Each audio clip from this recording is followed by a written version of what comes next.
All right, this for video. This for 00397, who's going to be coaching some elementary school kids coming up soon. That's the plan, and they want to know just a little bit of some suggestions or some background on coaching, right, elementary school kids for the first time.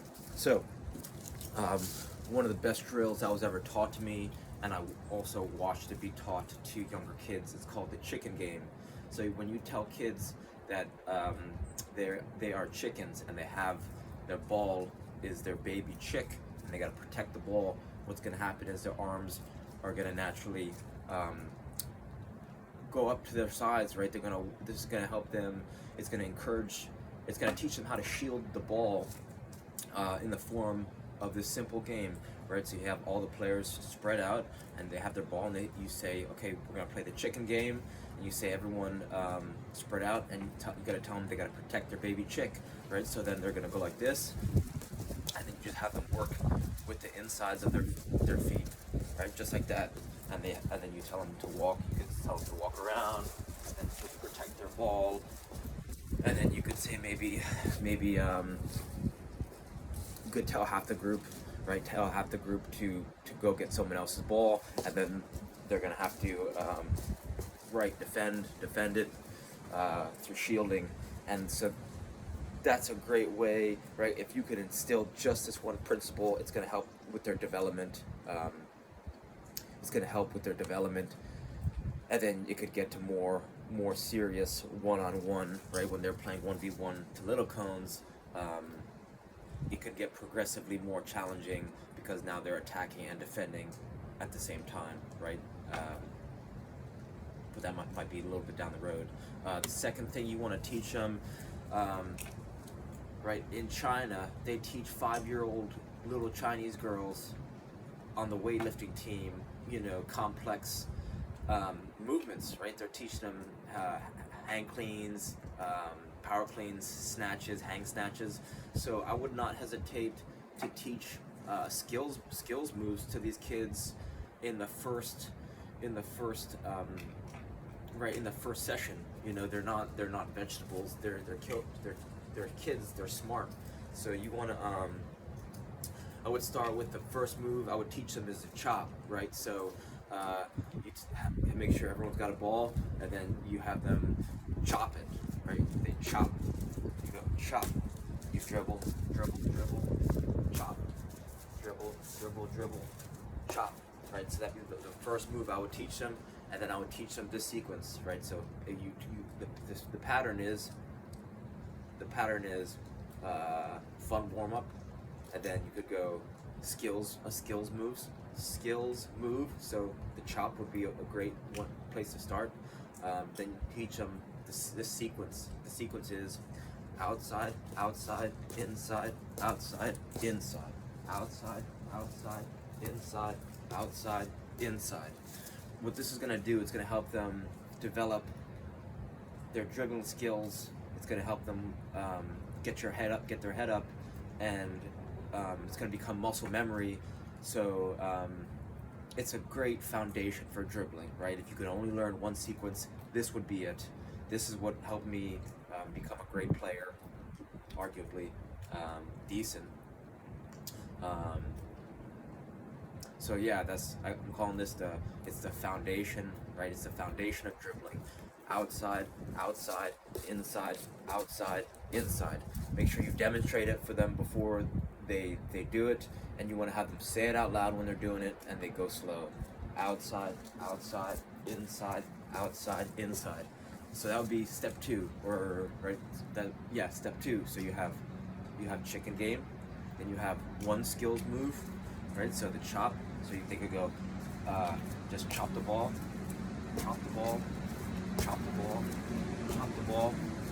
then the sequence, right? So outside, inside. Then do that for a few minutes.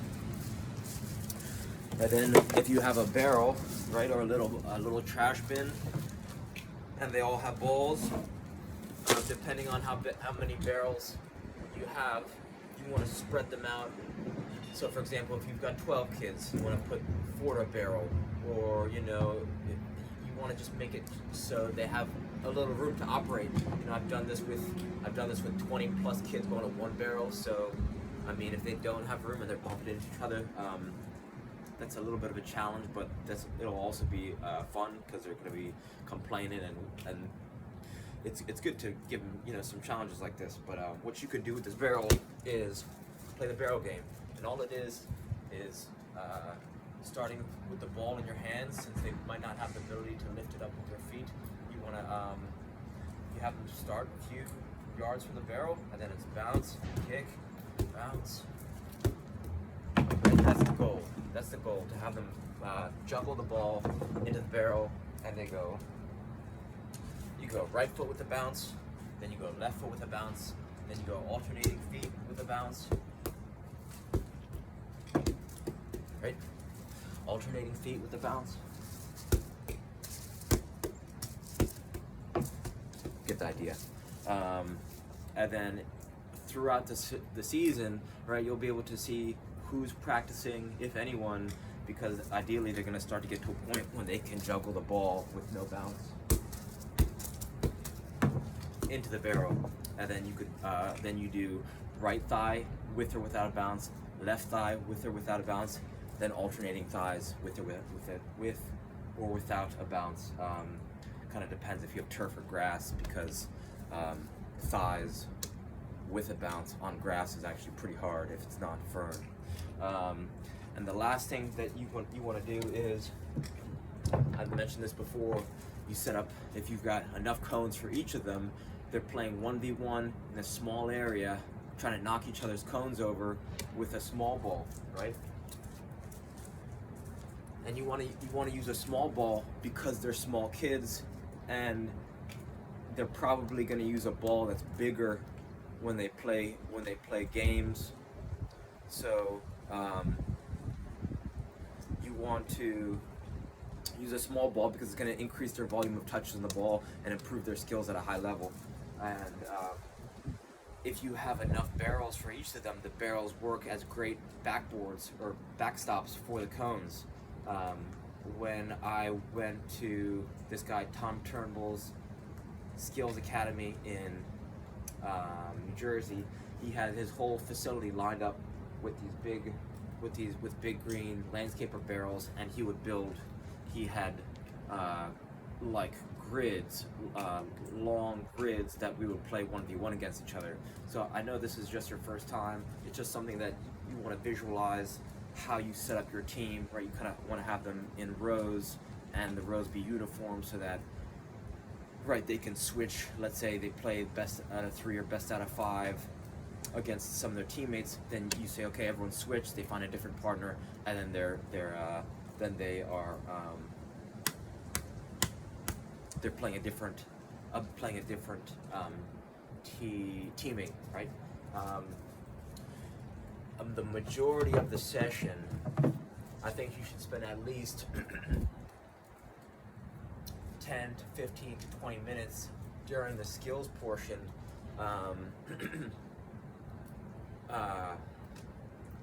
right? So in the beginning, just to get them dribbling the ball, lots of touches, using the space, getting their head up, right? Just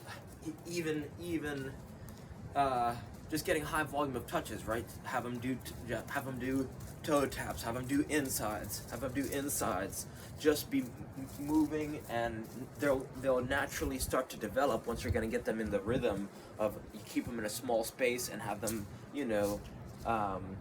just high repetitions, high volume of lots of touches on the ball, lots of toe touches, nice and easy, and then lots of these, nice and easy, and then they're off on the dribble again, and you say stop, and then you say toe touches, and then they can do toe touches forward, backwards, right, side to side, just a lot of touches.